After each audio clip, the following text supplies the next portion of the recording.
Drug use and prevention from cradle to grave. Oops, sorry. There we go. Okay. Psychoactive drugs from birth to death. A fetus is exposed to heroin through the umbilical cord after an addicted mother shoots up. I've already told you that I have a niece, a great niece, that did exactly this very thing. 14-year-old is offered MDMA at a party to get rolling. A college student troubled by bulimia makes herself throw up 5 times a week just to stay slender. A young mother with 3 children hides in her room to smoke crack. 28-year-old IV methamphetamine user infects his girlfriend with HIV when having sex after using a contaminated needle. In one office, one worker is taking Klonopin to deal with the anxiety while another takes Prozac to combat depression. A mother with grown children battles boredom and the empty nest syndrome by compulsively playing poker machines. A 50-year-old salesman on the road smokes and drinks to cope with loneliness. A 74-year-old with arthritis borrows hydrocodone from a neighbor to relieve the pain. Prevention and treatment throughout life. Encourage pregnant mothers to attend prenatal care programs to teach them how drugs affect fetuses. Greater public scrutiny of parties, limiting the use of club drugs like MDMA. Offering counseling to eating disorders at high schools and colleges. Using outreach workers to encourage drug users to practice safe sex and use clean needles to prevent the transmission of HIV and hepatitis C while attempting to bring them into treatment.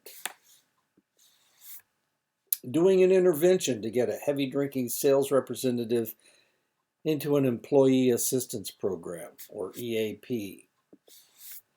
Holding seminars to enlighten senior citizens about drug cross reactions. Each society has to decide how they want to attempt to prevent self-destructive drug use. Are they trying to prevent any use of psychoactive substances?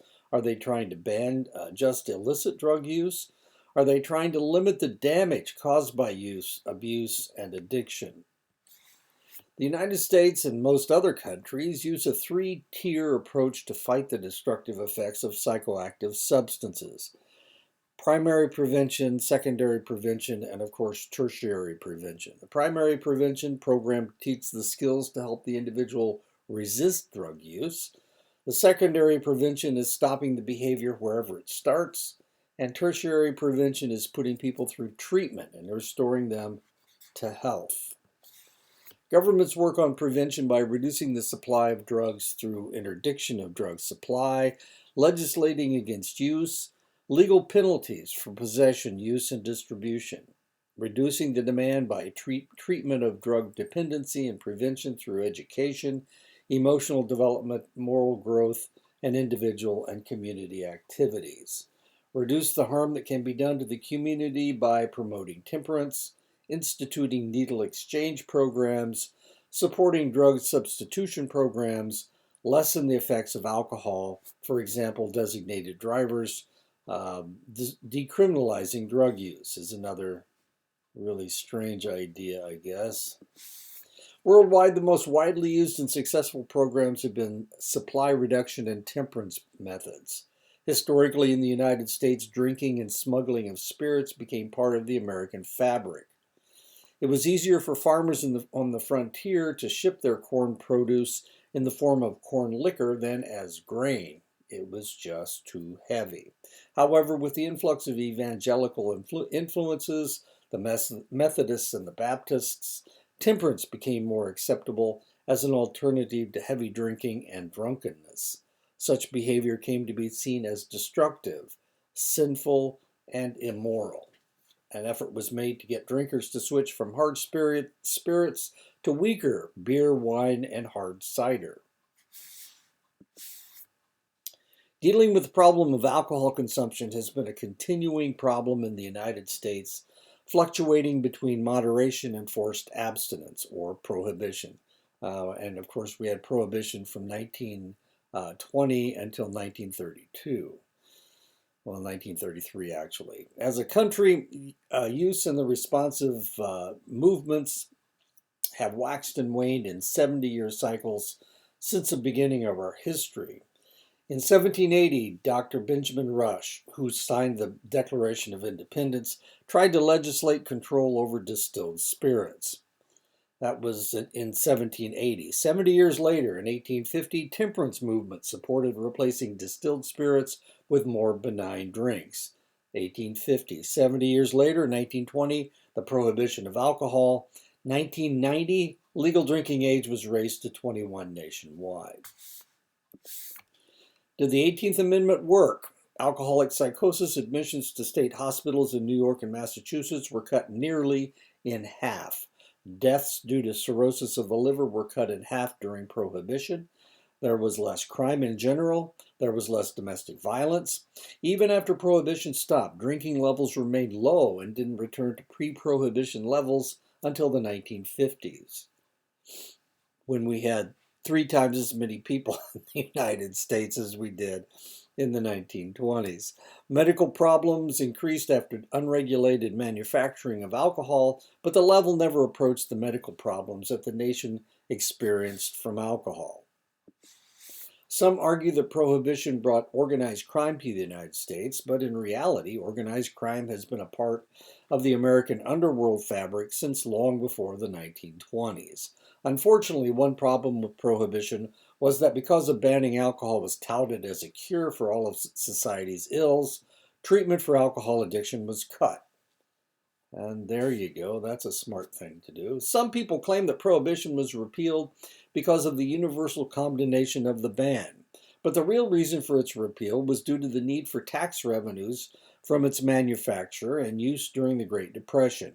Pressure from wets and fatigue dealing with the continued argument did not hurt either.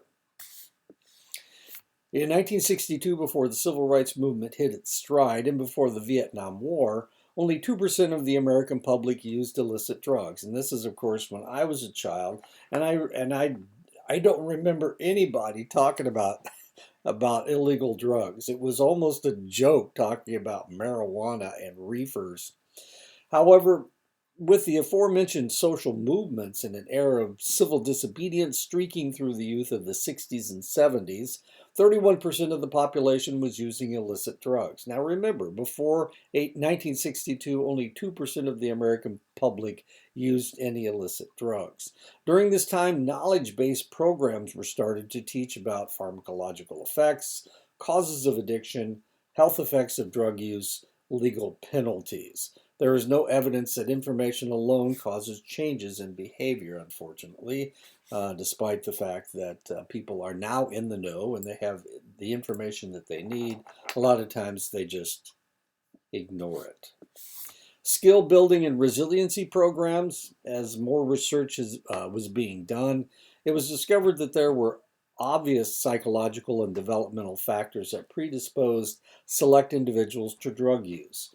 Programs aimed at these individuals targeted social skills that might protect the individual from experimentation.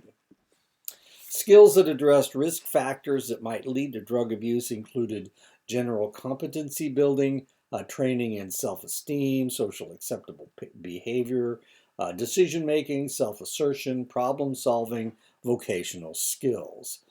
Coping, resistance skills, developing self-reliance, confidence, and inner resources.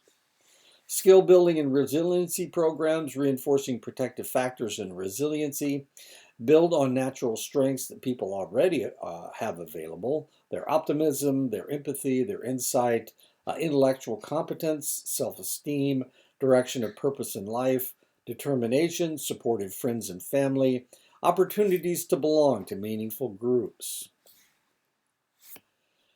Address and reverse risk factors. Risk factors associated with future substance use disorders should be examined with the focus being to seek strategies to minimize their development. Early aggressive oppositional disorder, poverty, lack of parental supervision, dysfunctional drug abusing peers. Support system development, endeavoring to reduce stress for students, which should decrease the need for drug and alcohol abuse. Changing the environment, one early target for concentration is the social and environmental influence that lead to drug use, such as family values, peer group values, and practices in schools.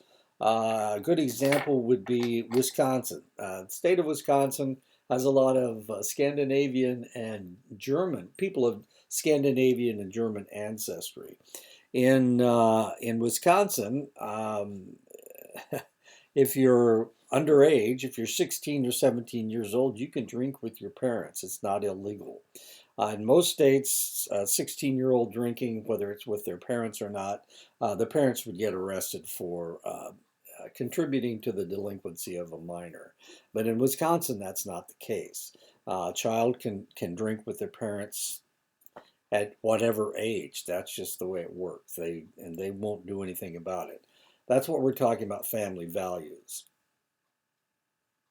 This is an attempt to get the entire neighborhood to take responsibility for preventing substance abuse by assessing the needs of the community, coordinating existing services, changing laws and public policy to reduce availability, increase funding for family, school, and community prevention, community-wide training and planning. I'm from Indiana. As I told you, I was raised in Indiana. Indiana had a lot of influences from the Methodist and the Baptist churches. So in Indiana, you know, while I was growing up, they certainly didn't sell beer in stores. You had to go to a liquor store to find alcohol. Um, and of course, children weren't supposed to be around when alcohol was served. So if you went to a restaurant, most restaurants didn't serve any alcoholic beverages in Indiana because that was it was if it was a family restaurant, then that they couldn't sell any alcohol. But when I was living in Nebraska, I was surprised to find that the parents would take their children to the bars, and they wouldn't have to find a babysitter for their kids. They could just let the kids play around in the bar while they were drinking. And of course, in Indiana, that would have been considered contributing to the delinquency of a minor. But in Nebraska, where once again, there's a lot of German and Scandinavian people with German and Scandinavian ancestry, that was acceptable behavior. They couldn't drink until they were 18, 21. I guess they had to be 21 because the legal drinking age was 21. But of course, in Wisconsin, they could. They could give them a beer if they wanted to, but of course, not in Nebraska. In Indiana, just being around somebody that was drinking, if you were a child, then potentially they could be arrested for contributing to the delinquency of a minor. This has to do with the family values. This has to do with the community, and each community has different ideas. Assessing the needs of the community, coordinating existing services, changing laws and public policy to reduce availability of alcohol, increase funding for family, school, and community prevention, community-wide training and planning. The public health model for prevention sees addiction as a disease. The user is a genetically predisposed host. The environment contributes to the problem. The drug is introduced, causing the disease. Prevention involves disrupting the relationship between one or more of these factors. The family approach. This approach sees addiction stemming from family dynamics. Families are bolstered through family support, skills training, therapy, and parenting programs. This approach focuses on the family rather than the environment. Supply reduction seeks to decrease drug abuse by reducing the availability of drugs and is the responsibility of the state and local police departments, the Department of Justice, which runs the FBI, the Bureau of Prisons, the Immigration Service, and the DEA. Immigration and Naturalization Service, that's what INS stands for. Treasury Department, the ATF, the Alcohol, Tobacco, and Firearms Department, IRS, and Customs Service. The Department of Transportation as well, and the Department of Defense, the DoD. The responsible agencies reduce drug supplies by interdicting drug smugglers, manning law enforcement activities at border crossings, limiting the supply of precursor chemicals such as pseudoephedrine in cold capsules to make methamphetamines, disrupting criminal gangs and organized crime, passing more severe laws, increasing community police officers, disrupting money laundering and seizing assets, supporting local and state police in high-volume drug areas, supporting the anti-drug efforts of foreign countries, enacting treaties to work towards supply reduction. One of the things that happened when I was working at Fort Belknap, we were having a kind of a fairly serious problem with crystal meth, and they sent a federal task force into the area undercover, and they caught all the people that were manufacturing and distributing the crystal meth. It was a problem on Fort Peck, but it was also a problem on Fort Belknap. What they discovered was it was being manufactured on Fort Peck, and some of the distributors were on Fort Belknap. So the distributors went to jail for a while, and but the people that were actually doing the manufacturing went to jail for a much longer while. So there you go. That's the way it works. Supporting the anti-drug efforts of foreign countries, enacting treaties to work towards supply reduction. And of course, that's what we've been trying to do with Colombia and Mexico.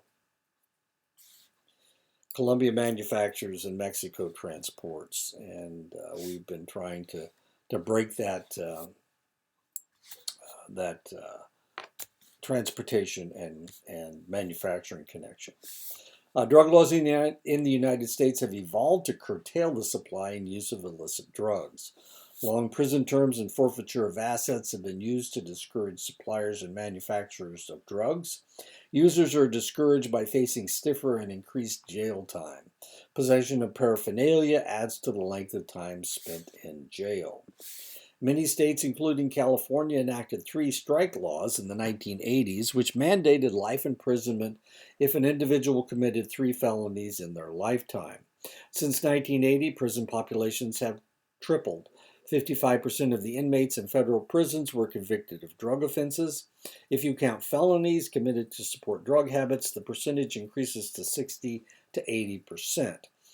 Over half the inmates incarcerated admit to using drugs while they committed their offense. The percentage of teenagers is even higher. But one thing that has happened with the Biden administration is that he has decriminalized. He's released anybody that is in federal prison for dealing marijuana. Marijuana has been decriminalized to some extent by the Biden administration. A great deal of money has been spent on supply reduction. Advocates estimate that it has resulted in a 10 to 15% supply reduction. The severe penalties have resulted in a delayed impulse to use. It has opened up treatment. It has kept people in treatment. Detractors of the policy complain of the minor impact on supply. These individuals support a more demand reduction approach. Demand reduction involves the 3 tiers of prevention: primary, secondary, and tertiary, of course. Primary, by promoting abstinence, help young people refuse drugs, delay the age of first use, encourage healthy non-drug alternatives. The age of first use is the strongest predictor of drug or alcohol use. Individuals who experiment before age 12 have a 4 to 5 times likelihood of further drug use. Secondary prevention seeks to halt drug use once it has begun. This tier of prevention adds intervention to the primary strategies of education and skill building. The biggest problem with this program is denial by the user and their concealment of use, making them difficult to identify. Another problem with the tier of prevention is that there is a lag phase between the first drug use and physical and emotional problems. The user feels that the educational programs are overstated. And if you've ever talked to anybody that is a drug user, they will tell you that very thing. It's overstated. It's all propaganda. Tertiary prevention seeks to provide treatment for the user to restore them to health. Compulsive drug use is addressed through group intervention focusing on detoxification, abstinence, and recovery. Cue extinction therapy that desensitizes the user to people, places, and things that triggers use. And we've talked about that.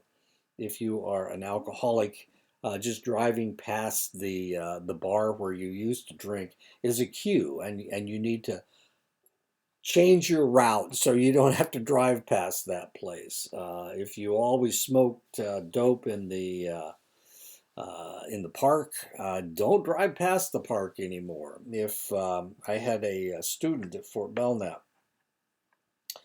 who used crystal meth, and every time she went to Great Falls, she got this really strong urge to smoke crystal meth.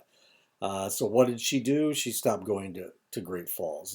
As soon as she stopped going to Great Falls, her desire to do it was gone, because all of those people that she was trying to impress by smoking crystal meth, as long as she stayed away from them, she didn't have any cues. She didn't have any triggers.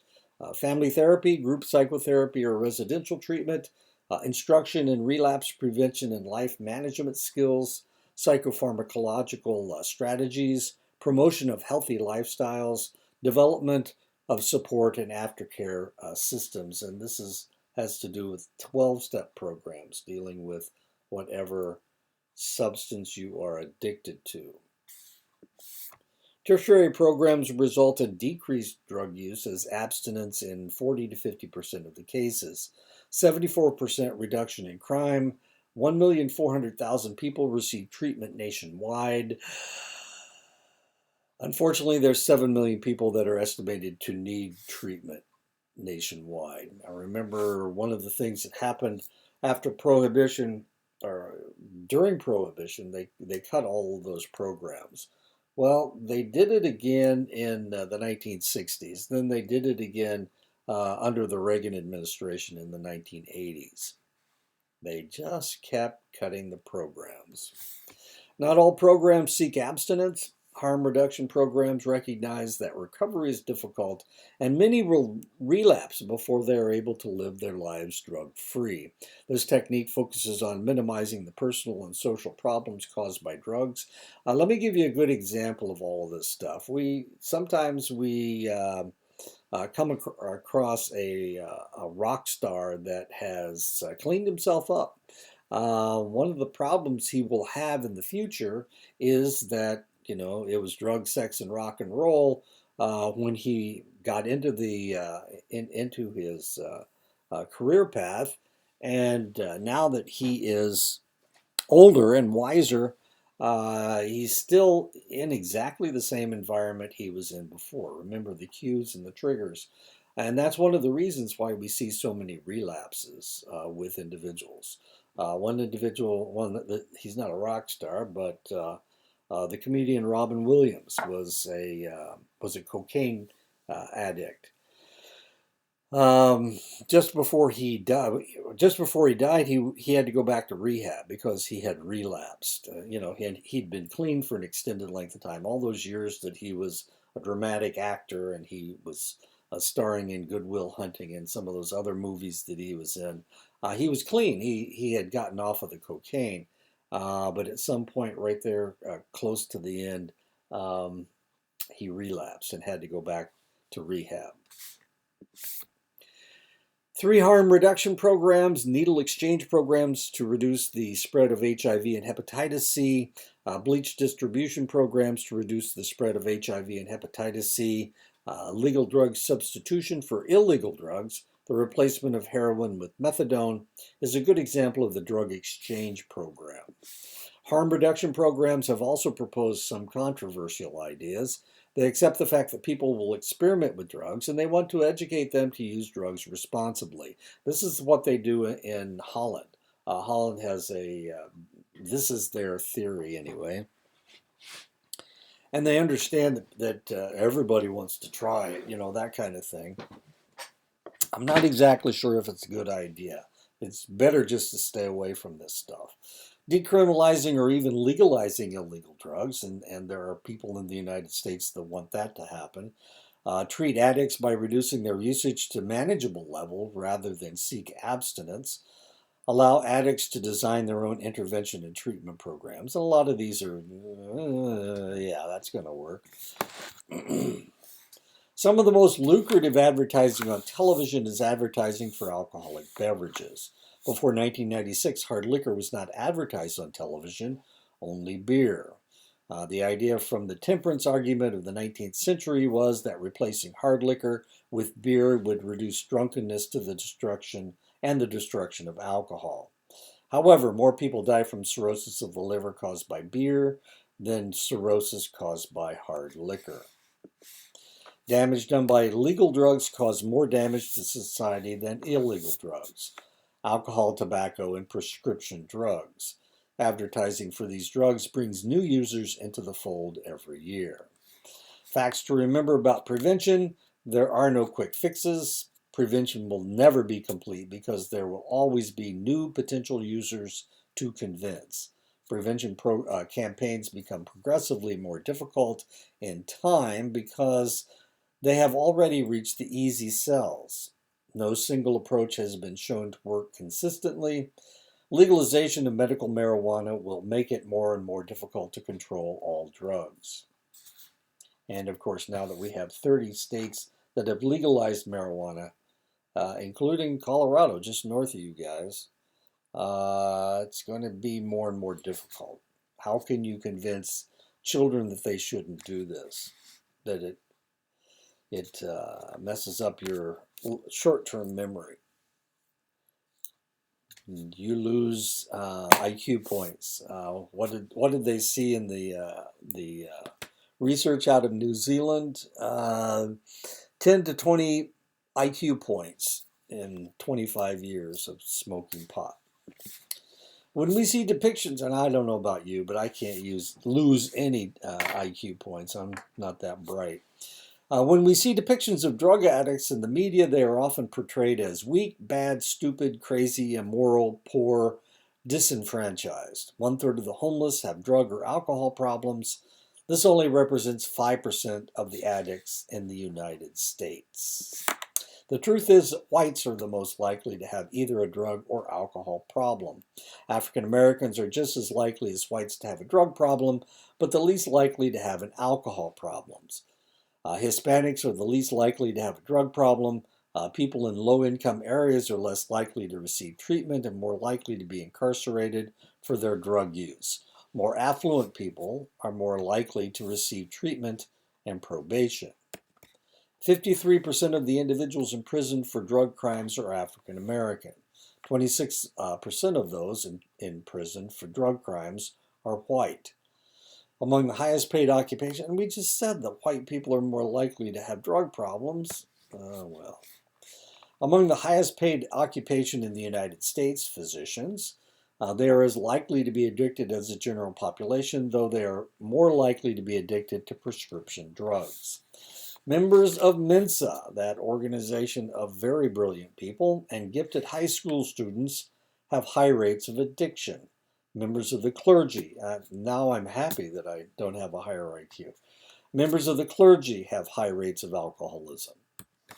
While addiction rates fluctuate with attempts to curtail use, over the last 40 years, the age of addicts has declined with the age of first use. Between 1991 and 2005, the number of 8th through 10th graders who used marijuana increased 60%. Juvenile arrest testing positive for drugs other than alcohol ranged from 48 to 65% in 2005. It is estimated that 18.6% of infants are exposed to alcohol in the womb. 4.5% of fetuses are exposed to cocaine. 17.4% of fetuses are exposed to tobacco. Fetal alcohol syndrome is the third most common birth defect and the leading cause of intellectual disability in the United States. Fetal alcohol syndrome. Drug use during pregnancy can create nutritional and obstetrical complications. It can make the baby anemic, especially if it is a vasoconstrictor that you are utilizing, because it starves. Remember, the baby is getting all of its nutrients through that umbilical cord. Well, a vasoconstrictor will constrict that umbilical cord, causing a lot of problems for the baby. The baby's not going to be as large as it would have been had you not done what you were doing. And that's the anemia. Sexually transmitted diseases, of course, diabetes, high blood pressure, neurological damage, weakened immune systems, poor nutrition, hepatitis C exposure, endocarditis, HIV/AIDS exposure. 80% of the infants born with HIV in the United States were born to mothers who were IV drug users or the partners of men who are IV drug users. Worldwide, the figure is 90%. Unfortunately, the life expectancy of a child born with HIV is only 2 years. With AZT treatment for the pregnant mothers, rates of HIV infection dropped from 25% to 8%. However, AZT is very expensive and it's only available in wealthier countries. So places like sub-Saharan Africa, where HIV is rampant, they can't get any AZT. Only the wealthy people can get AZT. Pregnant addicts often live chaotic lifestyles that don't afford time or the wherewithal to seek or accept prenatal care or medical intervention. When the addict is an adolescent, the individual is at greater risk and even less likely to seek treatment. Other problems are likely because of her physical, emotional, and behavioral immaturity. Besides the effect of the drug on the fetus, the mother's toxic environment often has deleterious effects on the fetus and the mother. Poor nutrition, of course, blood-borne infections, of course, domestic violence, unfortunately, and sexually transmitted diseases. Most psychoactive substances readily cross the placental barrier, meaning that the tiny infant is exposed to the same drugs at the same level as the mother. After birth, the drugs will be passed to the baby in the mother's breast milk. Because of the excessive organ and brain development, the first 12 weeks, first trimester, is the most critical period in the baby's life. That's because all of these things are being developed at this point. The brain, all the organs are being developed in the first trimester. Drugs used during this time period can change the baby both physically and mentally. However, since the brain continues to grow throughout gestation, neurological damage can be done at any juncture during gestation. And as I told you before, I used to work at St. Joseph Hospital in Omaha, and Boys Town Institute was there, and they were doing studies on fetal alcohol syndrome. This is back in the 80s. They didn't discover fetal alcohol syndrome until the 80s, and Boys Town Institute was one of those places that was groundbreaking. Anyway, we had as I told you before, one of the researchers used to come into the lab all the time, and he used to talk about the affinity for immature brain tissue of alcohol. Alcohol was just drawn to it. And of course, that causes the problems. We saw the brains, the undeveloped brains of babies born with fetal alcohol syndrome. It's just a real tragedy. If heroin and cocaine is used during the last trimester, they might cause premature birth. If the baby is born after the mother has used drugs on a regular basis, the neonatal period will be fraught with intoxication, withdrawal, and eventually developmental or learning delays. And as I have recounted before. I have a great nephew. Let's see, great nephew who had exactly this problem. Took him 6 weeks to detoxify after he was born because his mother used heroin during his gestation. If the infant is given concentrated care after birth, they will manage to catch up with their non-drug exposed peers, potentially by toddlerhood. So what problems does he have today? He's what, 7 or 8 years old. He has rage issues. Sometimes he'll just go into a rage, and sometimes there is no trigger. He just explodes and starts throwing things. And as he gets larger, when he throws things, they do a lot more damage. So he's in school right now, and from time to time, they have to. Somebody has to go get him because he has had one of his temper tantrums. They're not. It goes beyond temper tantrums. It's a rage thing, and he just goes berserk. Alcohol is one of the most devastating effects on fetuses of all the drugs. The effects of alcohol have been studied more than any other psychoactive substance because of its prevalence and the general acceptability of the drug. When a mother drinks during pregnancy, the possible effects on the fetus are referred to as FASD, or fetal alcohol spectrum disorder. The most severe form of FASD is fetal alcohol syndrome. Fetal alcohol syndrome is characterized by physical abnormalities, mental abnormalities, and behavioral abnormalities. These babies are born to mothers who drank heavily during their pregnancy. And there's a certain type of drinking that these individuals are doing. It isn't the amount of alcohol they're drinking, it's the amount of alcohol they're drinking at one time.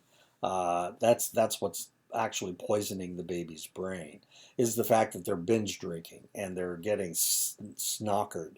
Every weekend they're getting drunk. They're binge drinking every weekend, and they're drinking a lot of alcohol all at one time. Then they don't drink alcohol the rest of the week, and then on Saturday and Sunday they get snockered again. That is what causes the most damage to the baby's brain, that type of drinking. Growth of the fetal alcohol syndrome fetus occurs in the womb. They have reduced height, reduced weight, reduced head circumference, reduced brain growth, reduced brain size, facial deformities. They have shortened eyelids, thin upper lips, flattened midface, shallow groove in the upper lip. They have heart problems, limb problems, delayed intellectual development, neurological abnormalities, behavioral problems, visual problems, hearing loss, balance, and gait problems. Part of the fetal alcohol spectrum disorder are less severe disorders: alcohol-related neurodevelopmental disorders, ARND, alcohol-related birth defects, ARBD. Worldwide, FAS affects as many as 2.9 per 1,000 births. In the United States, the rate is 2 per 1,000. Among African Americans, the rate is 6 per 1,000. Asian Hispanics and whites have rates between 1 to 2 per 1,000. American Indians have rates between 10 to 30 per 1,000. In one study of FAS adolescents and adults, it was discovered that all of them had been physically and sexually abused. 60% of the abuse occurring before adulthood. The individuals averaged 6 diagnosable mental illnesses. Select ones had 10 or more mental illnesses. Cocaine and amphetamines are used by 558,000 women in the United States every year, with most of them falling into the reproductively viable range. In the 1980s, when cocaine use was at its peak, it was estimated that 4.5% of all babies born in the United States were exposed to cocaine in the womb. In inner city hospitals where cocaine use was more prevalent, the percentages ranged from 15 to 25%. And of course, during the 1980s, I was working at Children's Hospital in Omaha, and I can tell you it was pretty bad. I worked in NICU I drew blood in NICU. We had babies that had been exposed to cocaine, lots of deformities. It was just a real tragedy. And the other thing is, I mean, you think of, oh, well, all these poor people are doing all these crazy things. These were the wealthy people in Omaha. They were the ones that were doing all the cocaine. The idea was that cocaine wasn't addictive. So you could use cocaine and it wasn't going to hurt anything. It's natural, right? It's a natural thing. Well, it wasn't natural for the babies. Most of them didn't survive, and that was it was not a lot of fun. It was pretty severe. The effects of stimulants, increased heart rate, constricted blood vessels, affects not only the mother, but of course the unborn fetus. For the fetus, the constricted blood vessels results in restricted blood flow, restricted nutrients, restricted oxygen. This retards development. For habitual users, the effects can be more pronounced. In extreme cases, the increased blood pressure may cause the placenta to separate from the uterine wall, resulting in spontaneous abortion. Excessive use of stimulants can raise the fetus's blood pressure, causing a stroke. Using in the third trimester can result in extreme activity in the fetus, causing uterine contractions and premature labor. Withdrawal from the fetus involves several weeks of extreme agitation, increased respiration, hyperactivity, and possible seizures. Effects last in the child's second year with lifelong disability rates of 33%. And of course, as I told you, some of these babies, we had these babies coming into the NICU at Children's Hospital. I'm laughing. That's not right. One of the problems was that these babies cry all the time. They can't stop. They hardly ever sleep. They just wail. And the wailing is not normal crying. Sounds like a cat being murdered. It's just a high pitched, horrible cry. Um, when we had several of those kids in the NICU, the nurses couldn't stand to be in there for more than 10 to 15 minutes. They had to rotate the nurses through NICU. It was beyond anything you can possibly imagine. Since opioid use tends to be more continuous than the binge use of stimulants, the effects are greater. Problems include severe infections from IV drug use for the mother, fetal growth retardation, miscarriage, stillbirth, separation of the placenta from the uterus. Babies born to heroin addicts are often premature, smaller, and weaker. These infants have abnormal sleep patterns that leads to a 600% increase in SIDS deaths. 60 to 80% of babies born to opioid addicted mothers go through withdrawals 2 to 3 days after they are born. Hyperactivity, incessant high pitched crying, which is what I was just talking about, increased muscle tone, irregular sleep patterns, increased respiration, poor suckling, failure to thrive, irritability, sweating, tremors, diarrhea, sneezing, vomiting, and of course, death. Marijuana is used by 5 to 17% of pregnant women during their pregnancy. A longitudinal study of marijuana exposed fetuses in Canada showed that. And why are we getting this information from Canada, not the United States? Canada has decriminalized marijuana back in the 70s. So this is where we get a lot of good information. We also get good research coming out of Australia and New Zealand because they also decriminalized it. So, the United States, where it's been illegal, of course, nobody's going to admit they're using an illegal drug. But in Canada, this is where we're getting good information. Poor short-term memory. Okay, so we're talking about the exposed fetuses in Canada. Poor short-term memory and verbal reasoning at age 3. Continued poor memory through childhood, lowered verbal performance through childhood, impulsive hyperactive behavior, conduct problems, distractibility, poor executive function. These kids are very often diagnosed with ADHD.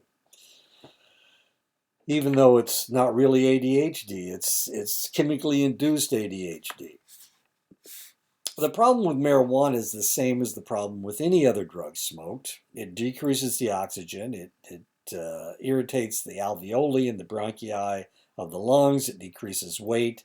It causes withdrawals, and a lot of people don't think there is any withdrawals from marijuana, but the reality is there is.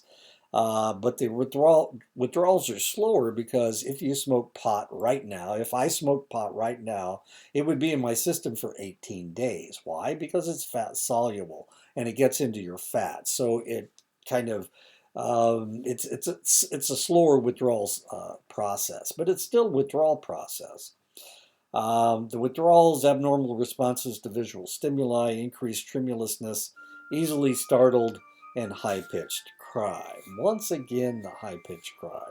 And I'll tell you, if you've never heard this, you're lucky.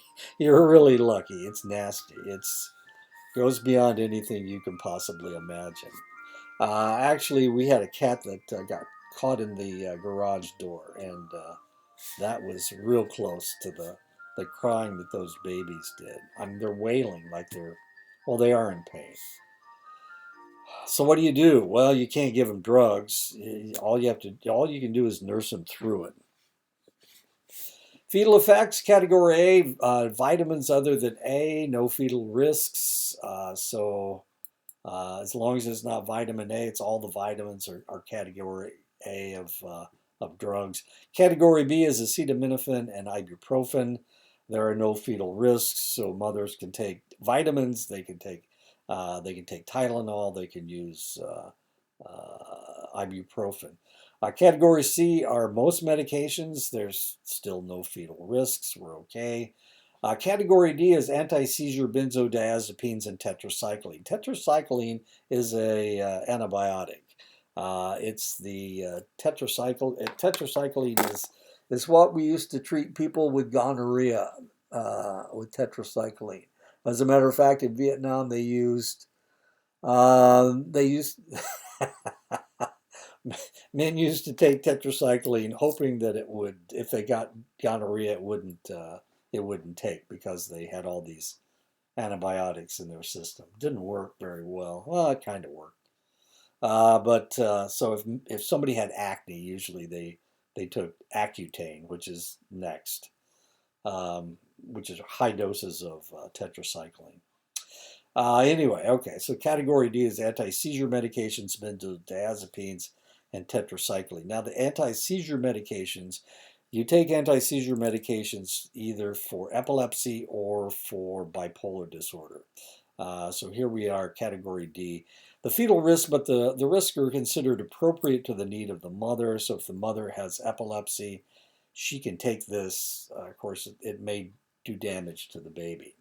Category X are teratogenic, vitamin A, once again, vitamin A, there you go, and Accutane. Fetal risks are too great for the benefits. Accutane is the medication for acne. Any medication prescribed for a pregnant woman should be closely monitored. Use of NSAIDs, nonsteroidal anti-inflammatory drugs can elevate the pregnant mother's blood pressure. Benzodiazepines can accumulate in the fetus's blood, even at safe levels for the mother. Because of the fetus's smaller system, it will take longer for the infant to clear the drugs from the system and may be born addicted. Because of the slowness in clearing the infant's system, the baby will be born with withdrawals that may persist, once again, for weeks. At the turn of the 20th century, women rarely smoked. In 1920, only 5% of pregnant women smoked.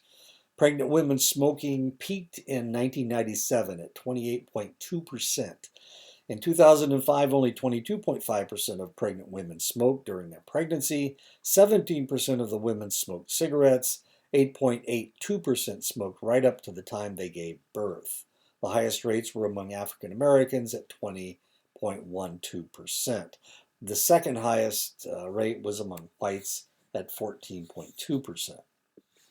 Cigarettes are especially dangerous because of the nicotine and carbon monoxide found in the smoke, along with 2,000 other compounds.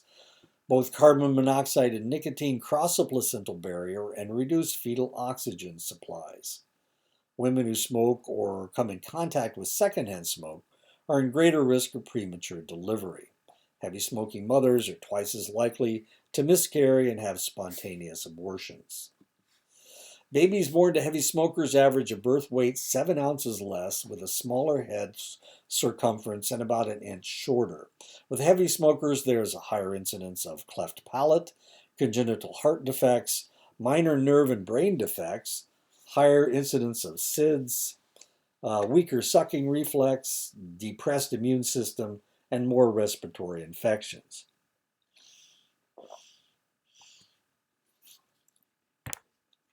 Caffeine is a common drug taken in by pregnant women in tea, coffee, and soda pop.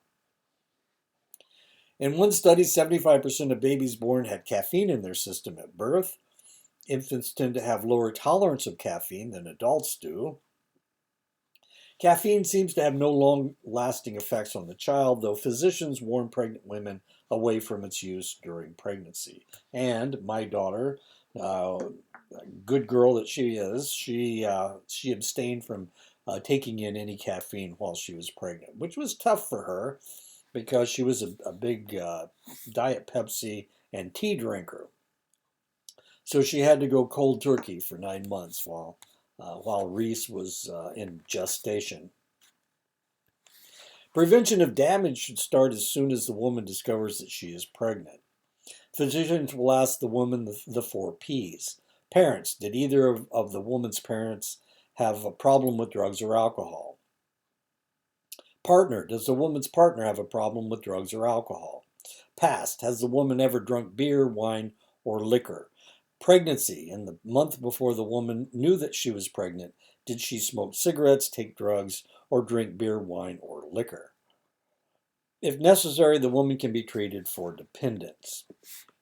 The most frequently abused drugs, 46.5% among high school seniors, tobacco 21.6%, marijuana 18.3%, smokeless tobacco 6.1%, painkillers 3.8%, amphetamines 3.7%, tranquilizers 2.7%, cocaine 2.5%, inhalants 1.5%, hallucinogens 1.5%, MDMA 1.3%, steroids 1.1%, heroin 0.4%, any illicit drugs 22.1%. In the last 30 years, tobacco and alcohol use has actually declined, while marijuana use has primarily stayed the same. School environment has the greatest influence on drug and alcohol use. If the individual can reach the age of 21 without smoking and drinking, they probably never will. Of the people who experiment with alcohol or tobacco, more susceptible to peer pressure maybe, 85.7% are still smoking in the 12th grade. If they have been drunk sometime in high school, 83.3% are still getting drunk. If they have ever tried marijuana, 76.4% are still toking, which is an old word for smoking pot. Adolescents who use marijuana weekly are 6 times likelier to cut class or skip school. One of the great oxymorons of adolescence is that while they think of their own thoughts as beyond question and their lives as invulnerable, they commit some of the most ill-advised acts that can sometimes lead to death. Intoxication, intoxication in driving, intoxication in having sex. 70% of teen suicides involve alcohol. 50% of date rapes involve alcohol. 40% of drownings involve alcohol. Alcohol and drug use among adolescents has a great deal to do with crime. More than half of the juvenile males arrested test positive for 1 or more illegal drugs. Marijuana is the most frequently found drug among these individuals. One of the major reasons people use psychoactive substances is to delay taking care of their problems. When this happens with an adolescent, they may not learn to deal with life's conflicts until they are deep into adulthood. They have prolonged the maturation process. Factors that lead to adolescent to use psychoactive substances: being subject to physical, sexual, or emotional abuse, being mentally or emotionally disturbed, lacking self-esteem, peer group encouragement to use drugs, inconsistent discipline where drug use is tolerated, dropping out of school, getting caught in juvenile justice system, getting pregnant, living in poverty, lacking alternative activities, being in a school that does not control drug problems. Factors that help children avoid drugs: strong sense of family participation and involvement, family position on drugs, alcohol, and sex that the child can adopt as their own, strong spiritual sense and community involvement, attachment to a clean and sober adult role model.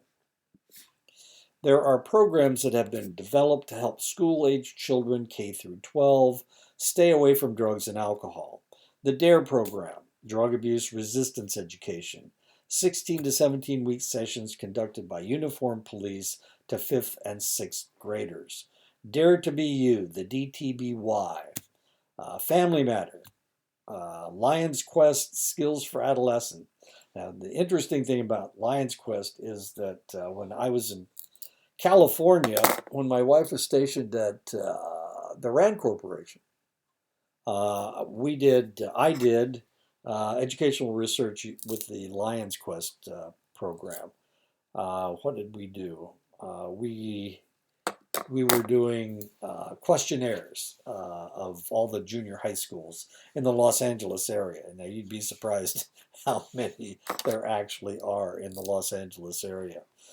Multi-systemic therapy, MST, New Beginnings program, Project Towards No Drug Abuse, PTNDA, okay. Seeking Safety and Lifestyles Training, which increases social skills to help resist peer pressure. All the programs to help prevent drug abuse are similar.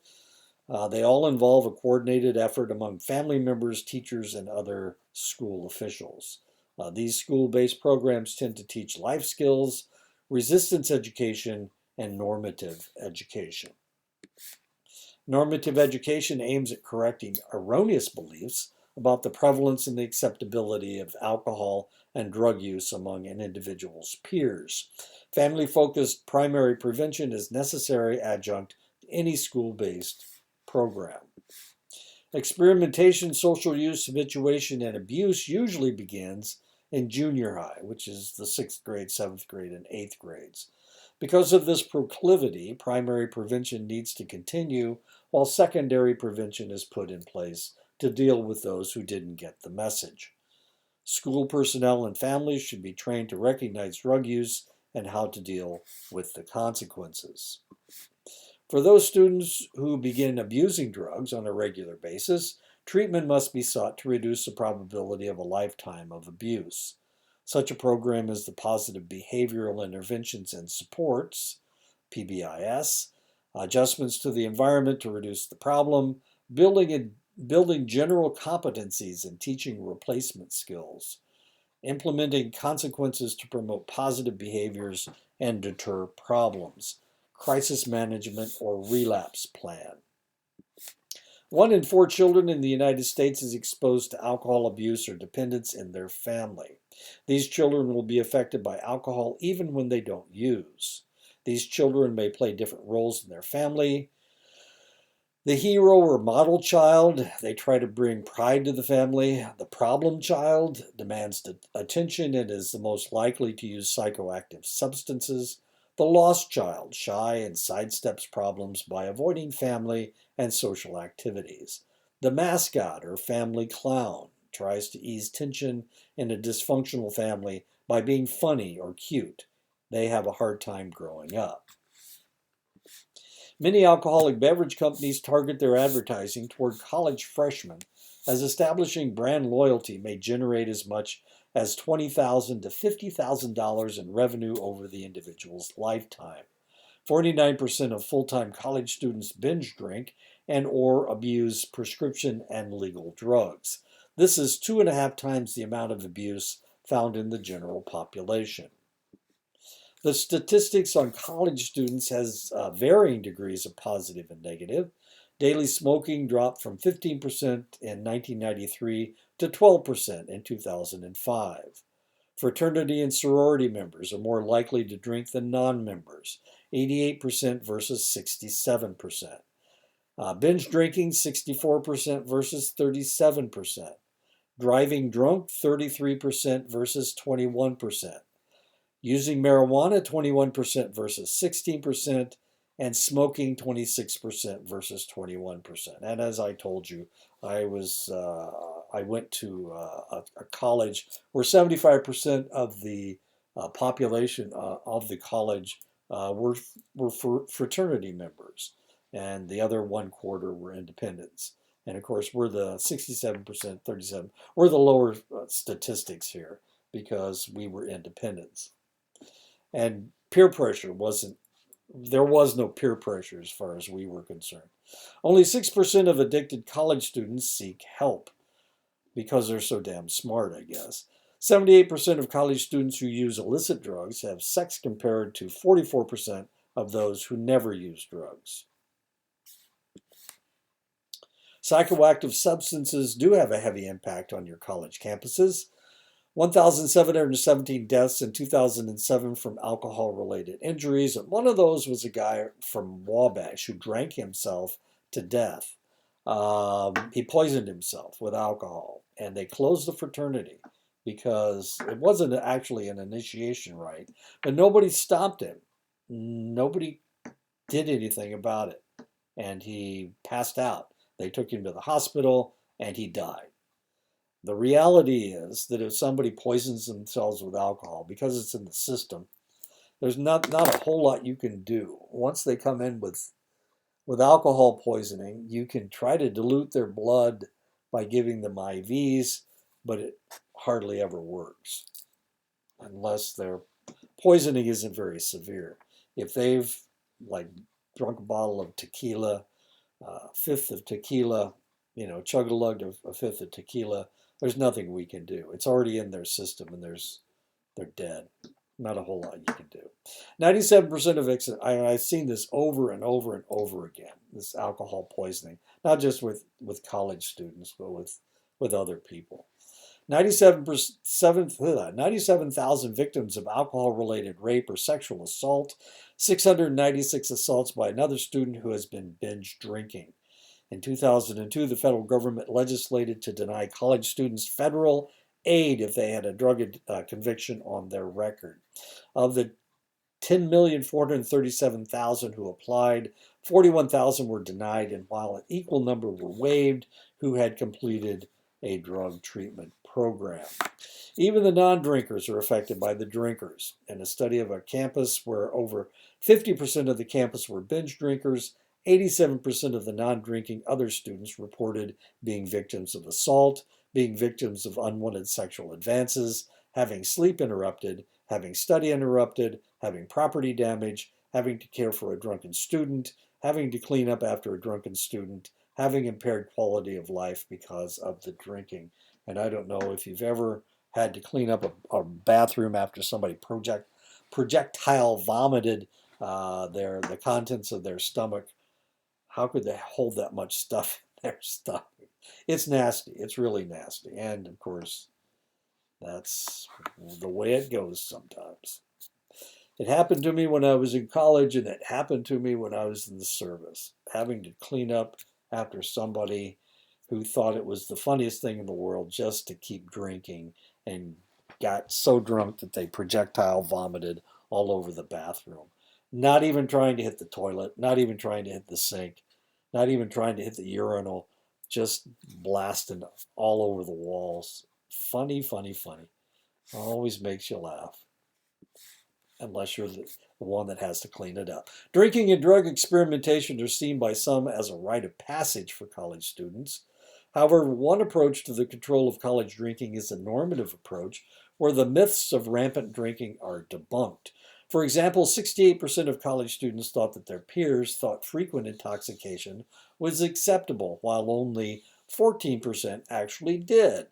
Within 18 months, within disseminating normative information, one college campus found that 16% reduction of drinking to get drunk, 21% reduction in frequent heavy drinking, 31% reduction in missed classes, 36% reduction in property damage, and 40% reduction in unprotected sex.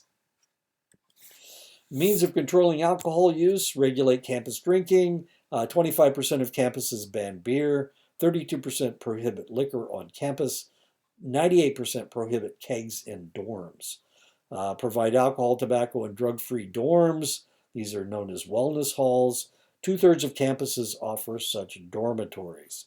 Prohibit alcohol at campus events and fraternity sorority parties. Announce and enforce campus alcohol and drug policies. Work with the local community to make sure that the alcohol is not served to minors. Strengthen academic requirements. Means of controlling alcohol use on college campuses: schedule more classes. Let me tell you a quick story. When I was a freshman at Wabash, I went to a fraternity party. It was a rush party, and that's the first time I ever tasted beer. They gave me a glass of beer. I was only 17 years old. Legal drinking age in Indiana was 21. Nobody even asked me, and I looked like I was 10. I looked like I was a 12-year-old. And here I am. They gave me a glass of beer, and I drank it, and I said, "This stuff tastes like shit. Why would anybody drink it?" And one of my good friends, I was with Andy Young, and Andy took his first drink of beer. He said, "Yeah, it does taste pretty bad, but I guess you got to get used to it in order to like it." And the funny thing is, I've never been a beer drinker. But Andy actually developed a taste for beer, and now he drinks beer all over the world because his wife is wealthy. Anyway, that's just my interesting story. My first taste of beer was at a college kegger, and I thought the stuff tasted nasty, and I still don't like it. I really don't like the taste of beer. I haven't had a drink since 1976, so there you go. You can add that up if you like. What is it, 24 and 22? 46 years. Means of controlling alcohol use on college campuses: schedule more classes on Friday. And of course, nobody wants to go to class on Friday. Keep the library and recreational facilities open longer. That's a great idea. Prevent alcohol promotions on campus. Notify parents when students run afoul of the drug and alcohol regulations. Provide server training for bartenders at college-sponsored functions. Ban alcoholic beverage advertising in the college newspaper.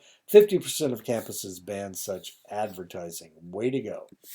Controlling alcohol use on college campuses: integrate substance abuse education into the curriculum. Maintain a substance abuse officer to oversee on-campus use and abuse. Join a higher education prevention consortia. 90 such consortia do exist. Create programs to work with neighborhood and community. Initiate early detection, intervention, enforcement, and referral. Studies show that a good drug education program will actually increase the level of experimentation, but it will decrease abuse. Bad education will actually increase abuse. Studies show that as most college students mature, their alcohol and drug use becomes more sensible.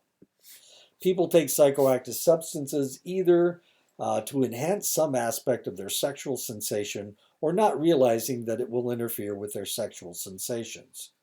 Select psychoactive substances can replace normal sexual emotions, meaning that the emotions will seem to be there when they are not. Intimacy, comfort, love of one's children, release from anxiety are the emotions that we're dealing with. Love, sex, and drugs: a glass or two of wine to get in the mood. A cigarette after sex. A popper to intensify an erection or orgasm. Amphetamines to delay ejaculation. Marijuana to enhance the newness of a situation. Ecstasy to increase empathy. Drugs are desirable when the individual feels a physical, social, or emotional deficit. Aging, shyness, lack of confidence, diminished desire, diminished abilities. Unfortunately, the same drugs, when used long-term, may create the reverse effect: lack of sexual interest, physical depression, inability to achieve an erection, inability to achieve an orgasm. Drugs may trigger sexual aggression, sexual harassment, rape, child molestation, and high-risk sexual behavior. Um, I was working on a college campus, and I had she was a really good student. Her husband, she had every time, there was something wrong with her husband. Every time she got close to graduating, he would get her pregnant. It was just the oddest thing in the world. Anyway, he had a problem with whiskey, and when he drank whiskey, he did stupid stuff. Well, one night he got drunk on whiskey, and he was at somebody else's house, and he raped a 14-year-old boy. And he'd never raped anybody before, but here, because he was drunk on whiskey, he raped a 14-year-old boy. He had to leave town with his wife and with all of his children because the family of the 14-year-old boy were going to kill him. So he had to run away. Run away, run away. Anyway, the three main effects of psychoactive drugs on sexual behavior are desire, excitation, and orgasm. They do this by releasing hormones, by affecting blood flow, by affecting blood pressure, by affecting nerve sensitivity, by affecting muscle tension. Some examples of psychoactive interference with normal sexual activity: heroin desensitizes penile and vaginal nerve endings, which means that it's very difficult for you to function, whether you're male or female. Alcohol diminishes spinal reflexes, decreasing sensitivity and erectile ability, which means if you're a male and you get drunk, the probability of you being a great lover is fairly remote. Steroids increase testosterone, making the user more sexually aggressive. Cocaine and amphetamines release dopamine with mirrors, which mirrors the release of dopamine during orgasm. And for this reason, your orgasm can seem more intense. Many drugs affect the hypothalamus, which can trigger unwanted hormonal changes. Chronic drug users combine sex and drugs to lower inhibitions, to try to make themselves perform better, to increase their fantasies, to shield themselves from their sexuality, to remove themselves from emotional involvement. Alcohol's effect on sexual function are directly related to blood alcohol levels. Women may use alcohol to lower their inhibitions, to increase sexual pleasure, to raise self-esteem and feelings of inadequacy. However, with the increase of alcohol, there's actually less of a chance of orgasm.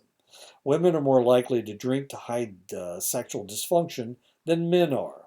Engaging in sex seems to be something to do while drunk. For men, enough alcohol can actually prevent them from being able to have an erection, as it diminishes spinal reflexes, decreasing sensitivity and erectile ability. Alcohol also lowers testosterone levels while increasing the female hormone estradiol. Chronic male drinkers will have a greatly decreased testosterone and a greatly increased estradiol, creating abnormalities in sex steroid metabolism. Men like alcohol because it anesthetizes the area of the brain that causes fight, flight, and fear, making them more aggressive.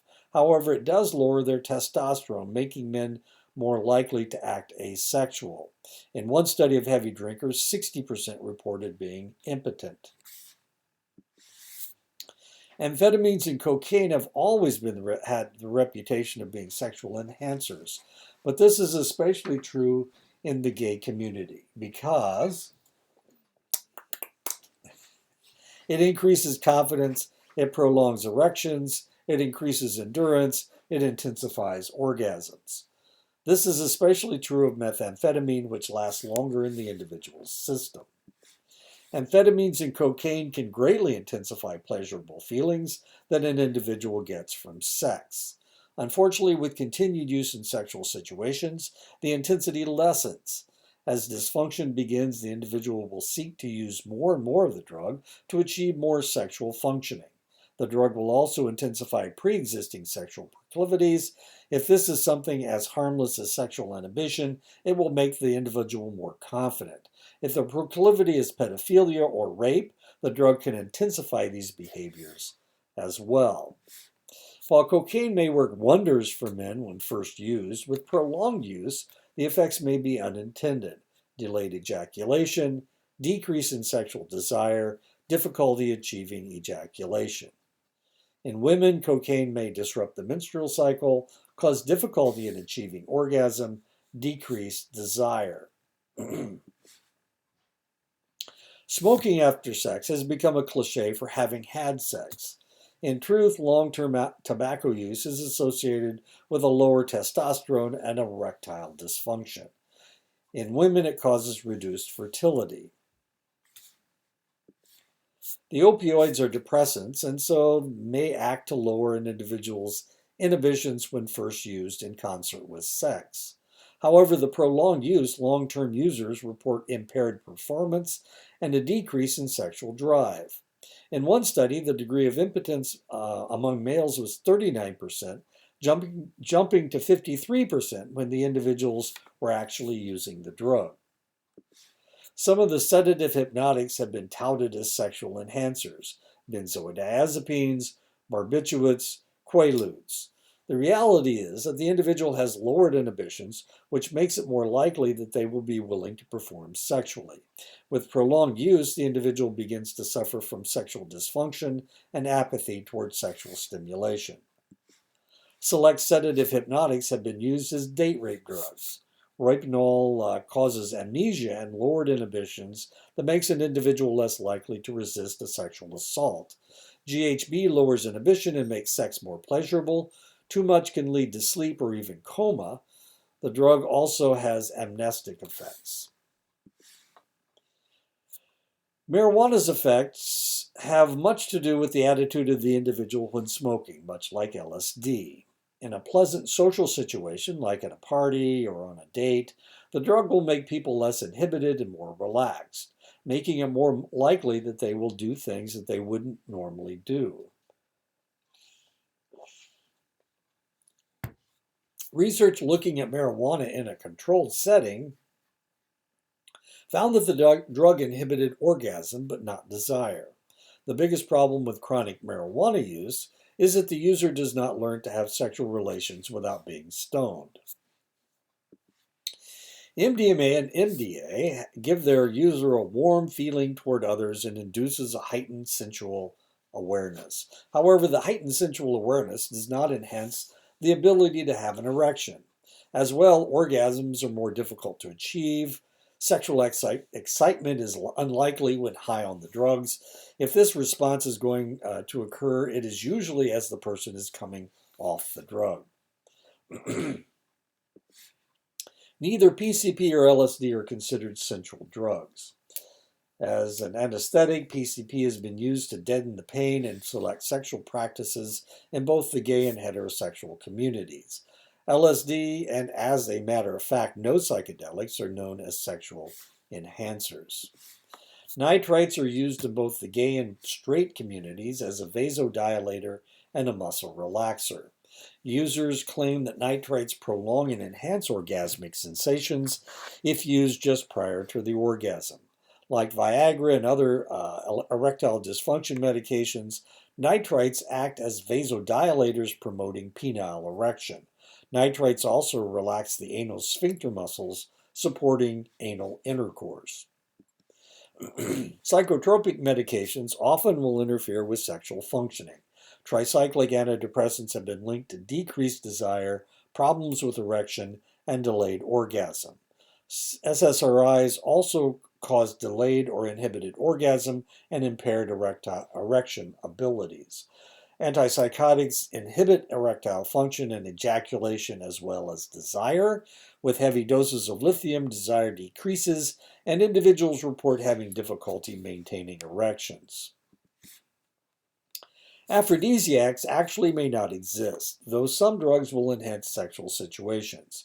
The erectile dysfunction medications, Viagra, Cialis, and Levitra, allow increased blood flow to the penis, but do nothing for sexual desire. Spanish fly irritates the bladder and urethra, but does not actually increase desire. Human pheromones increase sexual desire and sexual stimulation, but only select pheromones work on select people. Yohimbine can enhance blood pressure and heart rate, increasing penile blood flow, but no desire. Drugs are often present in cases of sexual assault. 51% of victims reported using drugs or alcohol before the assault.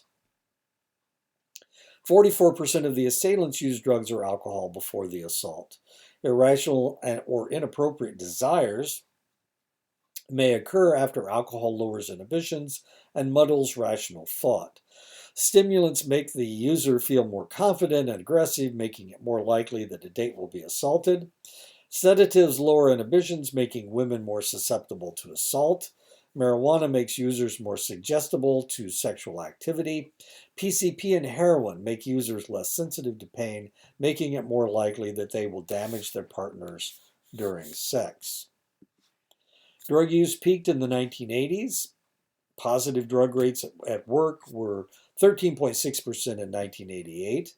By 2006, with actually more drug testing, the rate had dipped to 3.8%. The lower drug use levels at work may be due as much to drug users avoiding companies that drug test as drug usage at work declining. Estimates are that 8.2% of all workers use illegal drugs. 8.4% of full-time workers are heavy alcohol users.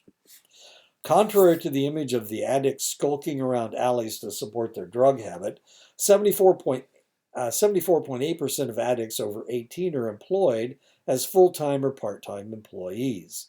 80% of binge drinkers are employed. 62% of the people diagnosed with substance abuse disorders were employed. Unfortunately, substance abusing employees do not make good employees. They are late 3 to 14 times more often. They are absent 5 to 7 times more often. They make more mistakes than other employees. They tend to have a lower output. They are more likely to appear in a greater number of grievance hearings. They are 3 to 4 times more likely to have an accident on the job. They use 3 times more sick leave. They file for workers' compensation 5 times more frequently. They overutilize health insurance along with their families. They cause premiums to increase for medical insurance. They endanger the health and well-being of coworkers. I haven't had a sick day. I haven't used a sick day since I was in the Air Force. I got out of the Air Force in '83. The most common drug found in employees' samples: marijuana 48.8%, cocaine 16.4%, amphetamines 9.3%, opiates 6.7%, benzodiazepines 5.4%. 26% of people tested for cause tested positive. The area of the country that was the most likely to have positive drug tests was in the rural South. Employee assistance programs, EAPs, are programs established to help employees become better employees by providing treatment and counseling when needed. 45% of all employees in the United States are covered by EAPs. 70% of all employees working for organizations with more than 500 employees are covered by EAPs. EAPs do work. Northrop saw a 43% increase in production from the first 100 employees they sent to an alcohol treatment program. Employees of the Philadelphia Police Department who went through treatment reduced their sick days by 38% and their injury days by 62%. Providing EAPs for their employees at the Oldsmobile plant in Lansing reduced their lost work hours by 49%. Healthcare claims by 29%, sick leaves by 56%, grievances by 78%, disciplinary problems by 63%, and accidents by 82%. Of course, the Oldsmobile plant in Lansing, Michigan is closed now. They don't make Oldsmobiles anymore. They haven't made them since, 2010? There are several types of EAPs based on financial needs. The internal in-house programs are found in large companies who can afford the expense. Fixed fee contracts, the company contracts at a set fee for programs needed. Fee-for-service contracts, the company contracts with outside EAPs on an as-needed basis. Consortia, smaller employers get together to contract with an outside EAP service. And peer-based programs, peers and coworkers provide the needed services. The military has been at the forefront of drug testing since the war in Vietnam. In the late 1970s, the very first thing I did when I joined the military in 1971 was take a drug test. In the late 1970s, drug testing in Europe peaked at 1 in 3 soldiers testing positive for illicit drugs. And I remember seeing that Newsweek where it said 1 in 3 soldiers in Europe are using drugs. Wild. And I was in Europe at the time, of course. In 1980, 27.6% of the soldiers in the military tested positive for illicit drugs, and I was in the military in 1980. By 1998, the level of illicit drug use in the military dropped to 2.7%. What happened in 1980? Actually, during the Reagan administration, and he was elected president in 1980. Started his presidency in 1981 and was president through 1988. He started the all volunteer army. They were still drafting people in the 1980s through most of his presidency. And that may be one of the reasons why in 1998 the illicit drug use had dropped to 2.7%. There was also a movement in the military to officers' clubs and to drink. That was common through Vietnam, World War II, Vietnam, Korean War. But then in the 1980s, everything changed. It became more family oriented. By 2005, the level had been cut by more than 100% to 1.11%. Intense drug testing can be credited for this success. And working in the laboratory, that's one of the things that I did. And I didn't test drugs, but I collected drug urines. That was part of my job. The military has maintained a reputation for heavy drinking since its inception, as I just said. It wasn't until after Vietnam and the drug control movement that the military began concentrating on curbing instead of promoting alcohol use. In 1980, the level of heavy drinking in the military was 20.8%. When I made sergeant, I had to join the NCO club, and every time you went into the NCO club, you had to buy 2 drinks. That was the rule. They were trying to support the NCO club. Well, I wouldn't do it. For one thing, I didn't join the NCO club, even though I was supposed to, and I got in trouble for it. But of course, at this time, they were starting to. That was in what year did I make sergeant? 74, 75. They had already started. They'd already started cracking down on all this stuff. They were sending a lot of people to detox down at. This is in the Air Force, down at Wilford Hall in San Antonio. By 1998, the level had been cut to 15.4%. At the present, the level has actually increased to 17.1%, higher than the general public at 12%. The highest rate of alcohol abuse is in the military is in the Marine Corps branch. The lowest level of alcohol abuse is in the Air Force, with other 3 branches of the military, the Army, Navy, and the Coast Guard, somewhere in the middle. And it turns out the Coast Guard is no longer, well, it is. Let's just say they're part of the military. They actually belong to the Treasury Department, not the Department of Defense. The Air Force was the first branch to service to crack down on drug and alcohol abuse. And they have been at the forefront of the drug and alcohol abuse among the services. The first military EAP was the Air Force's Alcohol and Drug Abuse Prevention and Treatment Program, the ADAPT. The Army soon followed with the Army Substance Abuse Program, the ASAP, and the Navy's Navy Alcohol and Drug Abuse Prevention Program, NADAP. The military's programs have been so successful because the military has almost absolute power over all military personnel. They can conduct urinalysis testing whenever or wherever they choose. And of course, how do they do it? It's by Social Security number, the last 2 numbers of your Social Security number. And no matter who you are, If the last two numbers come up for you, you got to collect a urine specimen.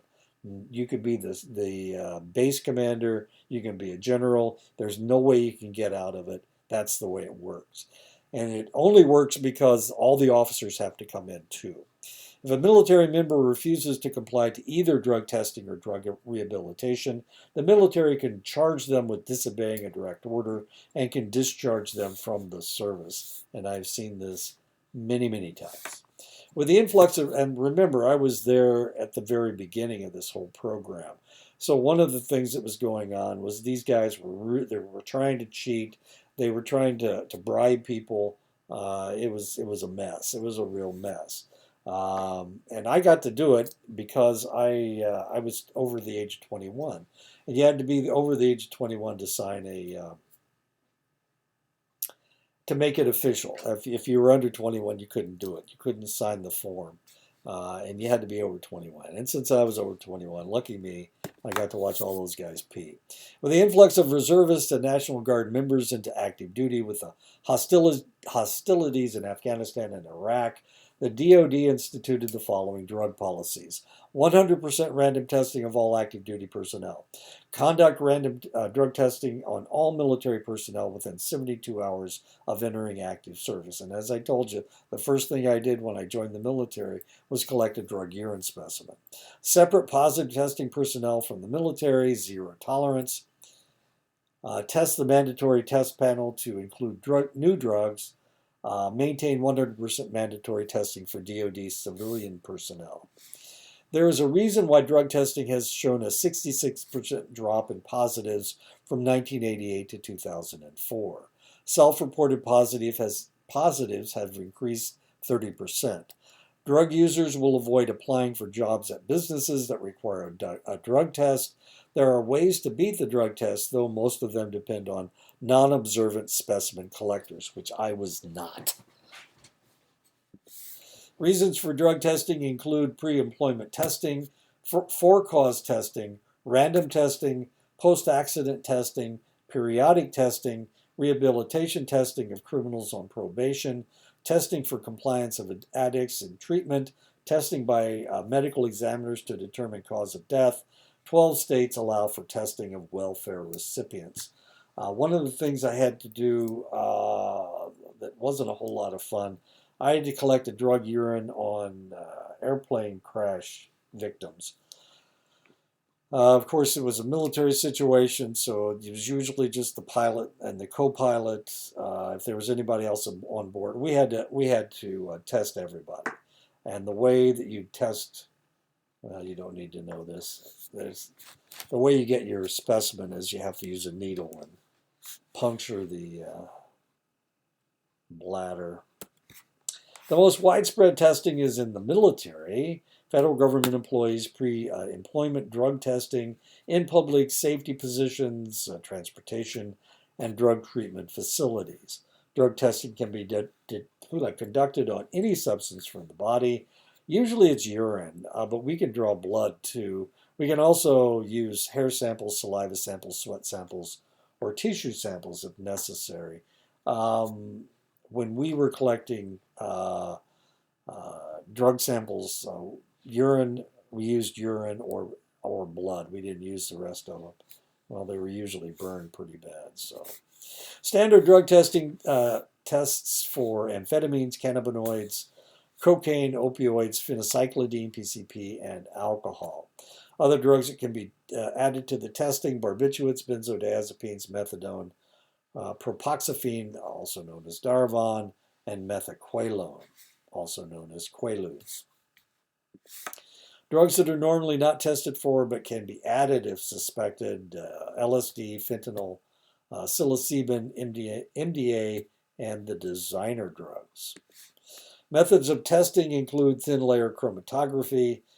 This method tests for a wide variety of chemicals and is very sensitive to minute amounts of any chemical. The problem is that it can't differentiate between chemicals with similar structures. For example, ephedrine and amphetamines look exactly the same. Enzyme multiplied immunoassay techniques, IMIT, radioimmunoassay, RIA, and enzyme immunoassay. When I came into the service in '71, they were just cranking the drug testing up. And when I went to lab school, we had a full class. The place was packed. They sent 80% of the people that were in my class went to drug testing. That's what they did. They went to Brooks for drug testing. There were only 20% of us that the top 20% went into the lab, and the other 80% were in drug testing. And they used all of these different techniques. Emit tests use antibodies to seek out specific drugs. It is very sensitive and rapid, but it cannot determine concentration and produces several false positives. Poppy seeds will test as heroin. Ibuprofen will test as marijuana. Vicks Vapor Inhaler will test as crank. When I first started, we couldn't test for marijuana. The reason you couldn't test for marijuana was because there was no test for it. And then they came up with these new tests. So we were trying out one of these new tests, and they didn't have marijuana. What they used was catnip. So catnip was positive. So if you had a cat and the cat was playing with catnip, you could test positive for marijuana. Funny stuff. Methods of drug testing: gas chromatography, mass spectrometry, combined and gas liquid chromatography. This system is the most sensitive, accurate, and reliable method of drug testing. This system is so accurate because the technique actually breaks each chemical into fragments and then reads the fragments. This method eliminates false positives and false negatives because it not only identifies the chemical structure of the drug, but it cross-references it with metabolites that it produces. This test is very expensive and requires highly trained operators, and this is one of the this is what we always tested everything with. This is what we confirmed everything with: gas chromatography. Hair analysis can be done as most chemicals taken into the body are represented in the keratin of the hair follicle. Hair analysis tells the testers what drugs have been used while that specific hair follicle has been alive. Radioimmunoassay tests are run on the hair follicle. Confirmation is done with gas chromatography and mass spectrometry. If you watch NCIS, they talk about the mass spec all the time. Drugs can be detected on saliva, sweat, and on the breath.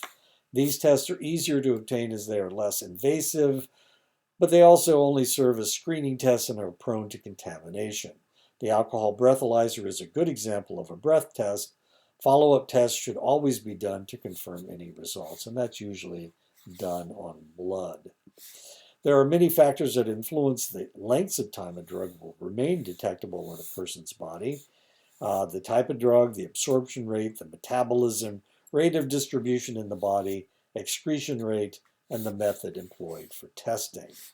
Detection range of psychoactive drugs: alcohol, you can detect it in the system for 3 to 5 days. Amphetamines, 2 to 4 days. Methamphetamines, 2 to 4 days, of course. Barbiturates, short-acting barbiturates, 24 hours. Clonazepam, which is an intermediate barbiturate, 40 to 80 hours. And diazepam, which is a long-acting, diazepam is Valium, long-acting barbiturate, 7 to 30 days. Cocaine, crack, 6 to 8 hours. Meth, 2 to 3 days. Marijuana, single use, 1 to 3 days. 4 joints a week, 4 to 7 days. Daily use, 10 to 15 days. Chronic heavy use will stay in your system for up to 2 months. Nicotine, of course, 12 hours. Opioids: buprenorphine, 48 to 56 hours. Buprenorphine conjugates, 5 to 7 days. Codeine, 1 to 2 days. Heroin, morphine is measured, 2 to 4 days. Hydromorphone dilaudid, 2 to 4 days. Methadone, 2 to 3 days. Methadone maintenance, 7 to 9 days because it's longer acting. Morphine, 2 to 4 days. Oxycodone, 2 to 4 days.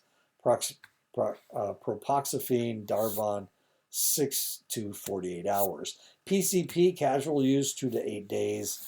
Chronic heavy use, several months. LSD, 2 to 4 days. Ecstasy, 30 to 48 hours. Drug testing does seem to be reliably accurate, but is not infallible. False positives can happen when dextromethorphan has been misidentified as opiates. Some herbal teas have been known to test cocaine positive, and poppy seeds from baked goods have been misidentified as opiates. Errors have also been found after testing personnel mishandled specimens. However, the most common laboratory errors are false negatives. Specimens can be manipulated by the testee to create a negative test when the testee is actually positive. Clean urine can be introduced into the specimen by concealed containers, urine injection into the bladder, and catheterization. Substances that have been introduced into the urine to mask the drugs present with more than questionable results include aspirin, golden seal tea, niacin, zinc sulfate, bleach, clear, water, ammonia, drano, hydrogen peroxide, lemon juice, liquid soap, vinegar, and Visine. And of course, one of the ways that we one of the things that we had to do was we had to take the temperature of the urine and the osmolality of the urine right after the person collected it. And if it was too diluted, then they had to collect another specimen. Of the people over 65, 83% take at least one prescription drug per day. 30% have take 8 drugs or more per day. 17% of people over 60 in the United States abuse alcohol and legal drugs. Unfortunately, our society doesn't pursue elder drug abuse and alcoholism as fervently as they do these problems in younger individuals. Only 37% of elderly alcoholics are identified as compared to 60% of younger abusers. Drugs do not work the same in the system of an elderly individual as they do with someone who is younger. Enzymes in the elderly tend to be less active than in younger people. This tends to make drugs more potent in older people. For example, the loss of liver enzymes means that an individual 70 years old will get the same effect from 10 milligrams of Valium as a 21-year-old taking a 30 milligram dosage. The most frequently abused drugs after alcohol for the elderly: hydrocodone, narcotic cough syrups, Darvon and other opioid analgesics, prescription sedatives such as Klonopin, over-the-counter sedatives, over-the-counter sleep aids, Prozac, Zoloft, and Buspar. While not everyone takes their medications in the prescribed manner, the elderly tend to have more problems than others, possibly because of memory. Overuse, taking more and many different types of drugs than prescribed. Underuse, failing to take appropriately prescribed drugs or the correct dosage. Erratic use, failure to take drugs in the right dosage at the right time. Contraindicated use, incorrect drug being used causing an adverse reaction or drug inactivity. And abuse and addiction, using drugs for non-medical purposes despite negative consequences. Common drugs abused by the elders: nicotine, 94% of all, 430,000 premature deaths from smoking are people over 50. Tobacco's effects are actually more pronounced in the elderly because of their inability to clear toxins as they did when they were younger. Elderly smokers have twice the mortality risk of cardiovascular disease than non-smoking elders. Caffeine, the average consumption of caffeine for the elderly is 200 milligrams, and that's 2 cups of brewed coffee. Caffeine toxicity can be seen at doses as low as 100 milligrams. When seniors use excessive caffeine, it can lead to loss of bone density, increasing the possibility of hip fractures. The most prevalent problem among the elderly is alcohol. 6 to 11% of elderly hospital admittance shows signs of alcoholism. ER visits find 14% of the elderly seen show signs of alcoholism. 20% of the elderly in psychiatric wards are alcoholic. 49% of the elderly in nursing homes are alcoholic. Because of the presenting medical problems, alcoholism is often overlooked by medical personnel. Alcohol affects the elderly so much more seriously than younger individuals because less efficiency of their liver, decrease in body water, increase in sensitivity to alcohol, decrease in tolerance to alcohol, a decrease in the metabolism of alcohol in the gastrointestinal tract. Lower amounts of alcohol will lead to intoxication for the elderly. Over-the-counter medications can cause the elderly problems. Sedatives contain antihistamines for their sedating effect, and the liquid forms have more alcohol than wine. Unisom, Sleep Ease, Nitol, and Salmonex. Cold medications will contain the same combination of alcohol and antihistamines. Abuse of prescription drugs have been reported as low as 5% and as high as 33%. This occurs even in extended care facilities. Benzodiazepines are used by 71% of the elderly between 50 and 65, 33% of those over 65. These drugs can cause confusion and falls. Abuse of prescription opioid analgesics has increased by 500% since 1990. OxyContin, hydrocodone, Vicodin, Lortab, and Norco. While few think of the elderly as drug abusers, of the total hospital admissions for the elderly, 20% are directly due to prescription or over-the-counter drug reactions, exclusive of alcohol and illicit drug admissions. 20% of the elderly were regular drinkers and continued to exceed controllable amounts, 12% of men and 2% of women. 80% of the senior arrests are for drunkenness. Primary prevention for the elderly need to be educated as to the changing effects of alcohol and drugs as they get older and the increased dangers of excessive use. Secondary prevention with this age group involves recognizing the early stages of alcohol and drug addiction and appropriate intervention tactics. Tertiary prevention treatment for the elderly involves a slower pace of therapy, focusing on patience and reassurance. And that finally is the end of the chapter. I'm just about lost my voice. So I'll sign off for now, and I'll see you next week.